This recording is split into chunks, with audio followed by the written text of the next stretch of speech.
Duplo Expresso.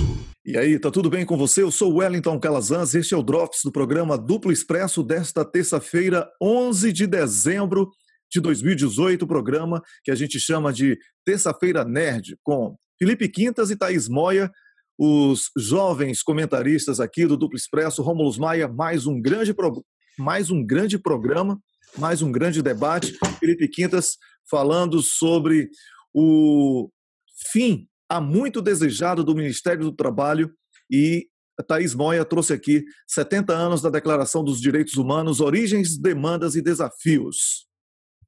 Wellington Calazans, muito bom o programa, mais uma edição da Terça Nerd, hoje bastante nerd, inclusive com uns dados de cultura geral de ciência reprodutiva no final, bem nerd mesmo, o pessoal que curte na nossa discussão final, envolvendo os aspectos da humanidade. Isso logicamente decorreu da discussão com a Thaís Moia sobre os direitos humanos, a condição humana, né, inicialmente ele como um pressuposto para a discussão sobre os direitos inerentes a essa condição, direitos humanos.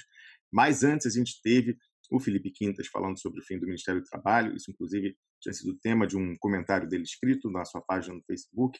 Depois uma pessoa também, um expressionauta, tinha solicitado que ele falasse sobre isso no programa, e hoje ele veio discorrendo e anotando a miopia da esquerda brasileira, se é que a gente pode chamar de esquerda, hoje em dia, depois de tudo que a gente constatou, em atacar todo o legado do Vargas ao longo desse tempo, e agora quando o legado está sendo realmente retirado, como, por exemplo, o fim do Ministério do Trabalho, eles veem que não era bem assim. Aquela ideologia, Wellington, ideologia barata ou falsificação ideológica, como dizia Felipe Quintas no seu comentário, ela não põe comida na mesa não, Wellington, não põe comida na mesa. O pessoal agora está vendo as consequências do discurso que eles ficavam fazendo de forma temerária ao longo aí dos anos 80, anos 90, contra esse legado do varguismo para a sociedade brasileira.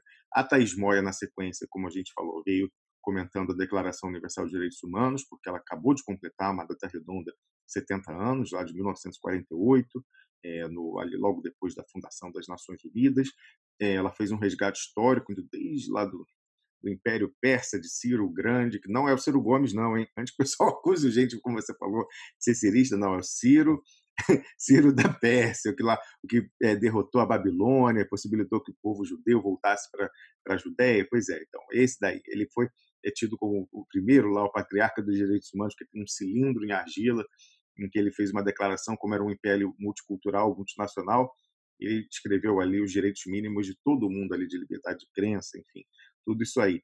Muito interessante, importantíssimo nesse momento, Wellington, em que a gente já está perdendo os chamados direitos humanos de segunda geração há algum tempo, direitos sociais e econômicos, mas com a perspectiva de endurecimento do regime, a gente pode perder até os direitos de primeira geração, que são os direitos civis e políticos, liberdade de consciência, liberdade de crença, liberdade de expressão, ou, quer dizer, já estão relativizados no Brasil há algum tempo, né? A gente vê a censura através de processos, o lawfare, contra pessoas por crime de opinião, a sua opinião voltou a ser crime no Brasil, então isso já vinha, mas pode ser que haja uma aceleração agora com o Bolsonaro, enfim, o pessoal que está com ele chegando ao governo. Então, mais do que nunca, a gente tem que ficar atento a essa pauta de direitos humanos.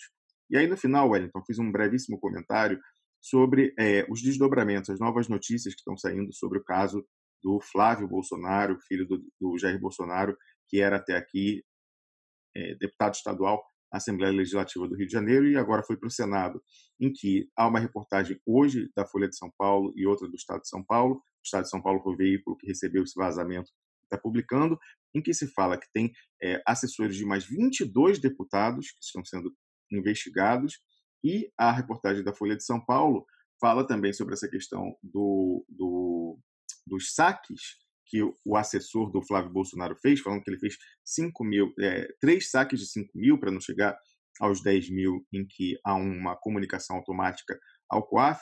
E eu me perguntava, Wellington, por que os bancos nunca aparecem, né? A gente sabe que tem que ligar antes quando você vai fazer um saque importante em dinheiro para a agência bancária, mas o gerente, o supervisor do gerente, o pessoal nunca é chamado para prestar depoimento. O sistema financeiro nunca entra nessas investigações. Você sabe, Wellington, que na França é proibido qualquer pagamento acima de €1.000 em espécie. Não pode, ué. Acima de €1.000 você tem que pagar em cheque, tem que ter o registro daquela operação. Você acha, Wellington Calazans, que algum dia no Brasil, a gente que vê aí mala, né, o negócio vai de dinheiro, aí fala que pegou empréstimo em cash de 200 mil, você acha que algum dia seria aprovada no Brasil uma lei dizendo que qualquer transação financeira, qualquer pagamento acima de R$ 1.000 tivesse que ser feito por documento bancário, por remessa, TED, essas coisas, e não pudesse ser em cash? Eu acho impossível passar isso no Brasil. Pode ser no dia de São Nunca, à tarde ainda, né?